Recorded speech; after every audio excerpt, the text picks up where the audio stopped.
जिस तरह से शोर मचा था, एक मर्तबा हाउसिंग मिनिस्टर से फूलों की बरसात हो गई थी। स्वागत है आपका इंस्टा भारत टाइम्स पर। फकीर लेआउट बेंगलुरु का वो इलाका जहां तकरीबन 1.5 महीने से पहले कई परिवार के घर हटा दिए गए और लोग एक ही दिन में बेघर हो गए। उस वक्त वादा किया गया था कि सिर्फ 2 दिन के अंदर मसले का हल निकाल लिया जाएगा, लेकिन 1.5 महीने से ज्यादा का वक्त गुजर चुका है। ना परमानेंट रहने का इंतजाम हुआ, ना ही सरकारी टीम वहां लगातार नजर आई। लोग आज भी धूप, सर्दी और बारिश में खुले आसमान के नीचे रहने पर मजबूर हैं। इस बीच 2 दिन कबल सदाए इत्तेहाद के बानी मुजाहिद अली बाबा जी ने फकीर लेआउट का दौरा किया था। जमीनी हकीकत देखी और ताड़पल का इंतजाम करने का वादा किया। अपने वादे को पूरा करते हुए तकरीबन 100 ताड़पल लेकर पहुंचे और ज़रूरतमंद परिवारों में तकसीम किया, ताकि लोग कम से कम मौसम की सख्ती से बच सकें। अब सबसे बड़ा सवाल ये है, क्या सरकार परमानेंट हल देगी या फिर ये लोग सिर्फ वादों का इंतज़ार करते रहेंगे। लेआउट पहुंचकर टारपलों की तकसीम किए हैं। टारपलों को क्या पैगाम देना चाहेंगे और कितने टारपल किए और क्या हालात हैं यहाँ पर? इससे पहले जब हम लोग आए तो देखिए यहाँ की हालत, ये लोग पहले शबनम और ओस के अंदर जिंदगी गुजार रहे थे। अभी धूप इतनी खतरनाक धूप है, आने वाले वक्त में और धूप होती है। ये लोग कैसे जी रहे हैं, ये देखने के लिए आए तो मालूम पड़ा कि कितनी खतरनाक है। हम लोग 10 मिनट नहीं रुक पा रहे। अभी दिन दिन कैसे गुजारेंगे ये सोच करके जो है हम लोगों ने एक नेक बंदे से मैंने अर्ज की कि भाई ये हालत है। उन्होंने बोले ठीक है बाबा जी, अब जो चाहे करो। तो उस नेक इंसान की बदौलत जो है मैंने कहा कि फर्स्ट क्वालिटी और अच्छे से अच्छा मुझे तड़पल चाहिए। उन्होंने बोले ठीक है ले लीजिए, वो लेकर के आए हैं। अब वो तकसीम हो रहा है। कितने टारपल हैं? अभी तो 100 घर का यहाँ पर हिसाब है, और भी जरूरत पड़ी तो और भी आ जाएंगे। जरूरत के हिसाब से वो दे देंगे। जी जी। हुकूमत को क्या पैगाम देना चाहेंगे सर? यहाँ पे बहुत सारे वादे भी हुए थे यहाँ पर। अब हुकूमत के बारे में ना ही पूछे तो अच्छा है। एक मिसाल ऐसी है, चिक्कर पर पत्थर मार के अपने ही मुंह के ऊपर उड़ाने वाली बात होती है। जिस तरह से शोर मचा था, एक मर्तबा हाउसिंग मिनिस्टर से फूलों की बरसात हो गई थी। हाँ, और उनका वादा भी था कि ऐसा वादा मैं दे रहा हूँ 1 तारीख को मैं आपको बता दूंगा। अब 1 तारीख से दूसरी 1 तारीख आके उसके ऊपर भी 13-14 दिन हो गए। अब रही यहाँ का लोकल जो MLA है कृष्ण बैरेगौड़ा, हमेशा इन्होंने मुसलमानों का साथ लिया और मुसलमानों को इन्होंने काटा। ये इनकी पुरानी आदत है। अब इसका रीजन क्या है कि मुसलमान इतने बेवकूफ हैं कि इनके लिए कोई सही आवाज उठाने वाला नहीं है। जब कोई इलेक्शन का टाइम आता है तो दूसरों को बताते हैं BJP, RSS, ना जाने कौन। हमारे लोग, हम लोग इनको वोट देना है। इसलिए पहले बोला था मुसलमानों की अम्मा की मेहर में कांग्रेस पार्टी आ गई है, ये समझ करके हमें अपना उनका हमारा वादा उनको निभा रहे हैं, क्योंकि वो मेहर में आ गई ना मुसलमानों की। है अब बार बार ये हम लोग कहते रहे, लोगों को बुरा लगता है बात। ये हर हमेशा जो कांग्रेस के खिलाफ बोलते हैं, जरूर बोलेंगे। हमेशा मुसलमान कांग्रेस को साथ दिया है तो कांग्रेस को बोलेंगे भी, पूछेंगे भी, बुरा भी बोलेंगे। और ये भी लोगों का गिला है कि मैं सिर्फ एक लीडर को जो चामराजपेट के है, जो बीजेड जमीर अहमद खान, उनको मैं उनके खिलाफ बोलता हूँ। जरूर बोलूंगा। मैं मेरे घर का बड़ा हूँ तो सारे घर वाले मुझे ही तो पूछते हैं कि घर की जिम्मेदारी कैसे निभाना, क्या निभाना। अगर फर्क आया तो मुझे पूछते हैं।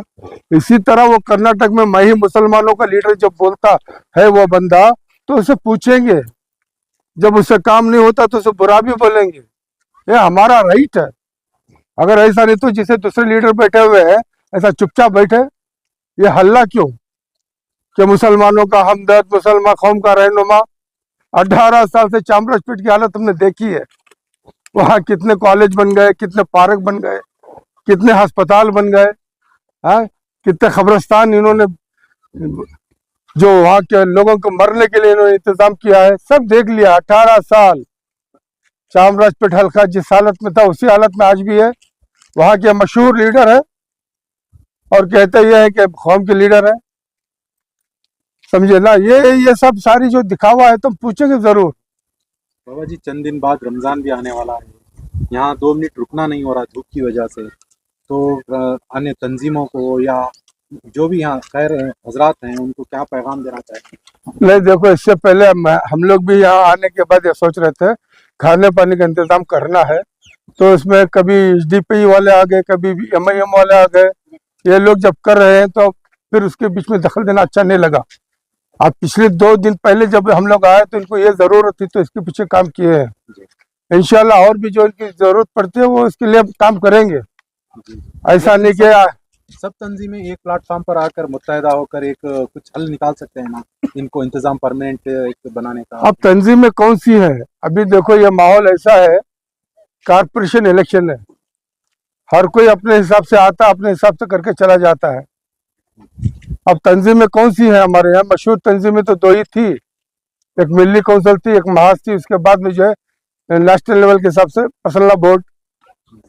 ये जिम्मेदारी थी मस्जिद के उलमाओं की, कौम की रखवाली करने, जो इमामत कर रहे हैं ना कौम की, जो इमामत करने वालों का फर्ज बनता था कि इस कौम के लिए हम क्या सोचें क्या करें। आज के इमाम देख रहे हैं कि जिस तरह आगे पीछे चल रहे हैं, अब उनको हम क्या बोले? अरे मामूली लीडर जो झूठ भी बोलता है, मतलब से चलता है, अपना फायदा लेता है, कौम को बेचता है, ऐसों की जी हुतूरी करने वाले उलमा भी कुछ मैंने देख रहा हूँ। ऐसा मालूम होता है उनकी गलतियों को छिपाने वाले, ऐसा जो मिनिस्टर बन के बैठे हुए हैं उनकी हिफाजत वो करते हैं, तो ये लोग उनकी हिफाजत कर रहे हैं, लेकिन कौम के कोई परवाह नहीं है। अरे करोड़ों रुपए तो मसाजिदों में लगाते हो, मदारिसों में लगाते हो, क्या वो पैसा कौम के लिए काम नहीं आ सकता? रमजान शरीफ आ गया, ना जाने कौन कौन से डिस्ट्रिक्ट से आ जाते हैं कि चंदा वसूल करने के लिए। आज चंदों का बाजार है, सारा ज़कात उन लोगों को जाता है। सिर्फ ये इलाका नहीं, ऐसे कई इलाके हमारे शहर में मौजूद है, इज्जत के मारे कोई अपने जबान तक नहीं खोलता, ऐसे कई लोग हैं। और वो लोग कहाँ जाते हैं? सूद के ऊपर जाते हैं, बच्चों की खुशी के लिए, रमजान के कपड़ों के लिए ब्याज पे पैसे लो, उनकी औरतों को बेचते हैं गैरों के पास। हाँ, ये जरा भी गैरत नहीं है इनमें, ये इन उलमाओं में, कि इस कौम को कैसा बचाया जाए, किन किन चीज से बचाया जाए।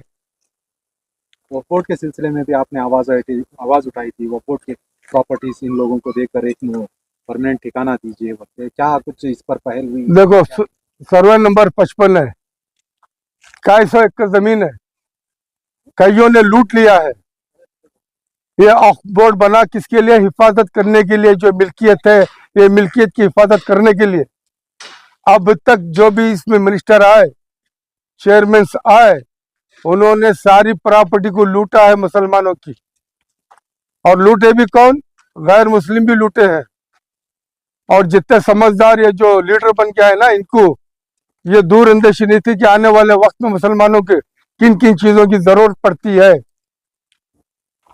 उनको परवाह नहीं। अच्छा चलो, वो खैर उनके तरीके अलग है सियासतदान के। ये बड़े बड़े नामदार उलमा क्या कर रहे हैं? इन्होंने कितने अंजुमन खोले, कितने यूनिवर्सिटी खोले, कितने कॉलेज खोले। ये जो प्रचार होता है इनका, जो मसाजिदों में जो करोड़ों रुपए लेकर के लोग जो संवारते हैं, क्या इससे कौम के लिए मुस्तकबिल नहीं संवार सकते थे? ये कहाँ पर ये कौम को लेके जा रहे हैं? कोई पूछने वाला नहीं है इनको। फिर इनसे उम्मीद कैसे रख सकते हैं? इसीलिए मैं बार बार बोलता हूँ, इस कौम से आप अपने पैरों पे खड़े हो जाइए, इनका पीछा छोड़िए, इनकी बातों में ना आए। मैं यहाँ तक कह चुका, इनके पीछे नमाजें जायज नहीं है। हुलिया मुसलमानों का ये दिल पूरा यजीदियों का, इनके काले करतूत, इनकी हवस, इनकी शोहरत, इन क्या बोलूं अब, ये गद्दार सियासतदानों के पीछे रहते हैं। ऐसे के पीछे क्या नमाज होती है? इतने दानेश्वर, इतना कुरान हदीस सहाबा की बात करने वाले क्या कौम की फिक्र नहीं कर सकते? अब देखो इस महीने में कितना चंदा जाएगा बाहर, कितने लोग ज़कात के पैसे खाएंगे, बकरीद आएगी चमड़ा खा जाएंगे, बीच में फितरा खा जाएंगे। सब इन्हीं लोगों के लिए है। आज मेहराब मिंबर उनकी जिंदगी संभालने के लिए, उनके बाल बच्चे पलने के लिए वो एक जरिया बना लिए है। कुछ ऐसे ईमानदार है उनको उन्होंने इनके बीच में आने नहीं देते। है कुछ ईमानदार, उनकी बदौलत थोड़ी बहुत इज्जत बची हुई है, जिसे उलमा मुफ्ती हम लोग कहते हैं। आज मुफ्ती के नाम पे मुफाती है। तो ये सारा मामला है, देखेंगे। इनको जरूरत जो पड़ी है, ये इनके शौहर है, ये गरीब है, इनको जो जरूरत पड़ी आवाज दे तो इंशाल्लाह कुछ ऐसे अल्लाह के बंदे हैं मदद करने तैयार हैं। इंशाल्लाह जो हमसे हो सकती है हम खिदमत करेंगे। इनसे 2 दिन पहले बोल के गए थे तो आज आ गए। फरमाइए मैम, बाबा जी लगातार शुरू दिन से यहाँ आ रहे हैं, आज टारपलों की तकसीम की है, क्या पैगाम देना चाहेंगे बाबा जी के लिए और लोगों के लिए? माशाल्लाह बाबा जी आ रहे हैं, सबकी खैर खैरियत पूछ रहे हैं। इस बार बहुत सारी मदद भी हुई है उनसे, बहुत सारे देखे वो ऑब्जर्व करे सब लोगों की जरूरतें क्या है। ऑब्जर्व करने के बाद वो टारपलों की इंतजाम करे। माशाल्लाह बहुत अच्छी क्वालिटी के लाके हैं, ऐसे नहीं कि सिर्फ छत बन सकती है, आसपास भी उसे बहुत सारे बंदोबस्त से वो रख सकते हैं। ऐसे बड़े हैं माशाल्लाह, लाके दिए हैं और लगातार वो हमारे साथ जुड़े हैं। अल्हम्दुलिल्लाह सबकी खैर खैरियत पूछ रहे हैं, अपना वक्त निकाल के आ रहे हैं। यही बहुत बड़ा उनका बहुत शुक्रिया अदा करना चाहती हूँ बाबा जी का। और जो भी टारपले हैं बिखर गए धूप की वजह से, छाँव की वजह से, अभी माशाल्लाह वो सब उतर डालेंगे तो उनको रहने के लिए बंदोबस्त हो जाएगा। ये कहना चाहूंगी बाबा जी को शुक्रिया, जज़ाकल्लाह खैर। अल्लाह आपको कौम की खिदमत में ऐसे ही लगातार बने रहे। आप लोगों की खिदमत से इन सब का कुछ अच्छा मतलब रिजल्ट आएगा बोल के हमको उम्मीद है बाबा जी से। शुक्रिया, जज़ाकल्लाह। Your support is important. Please don't forget to subscribe.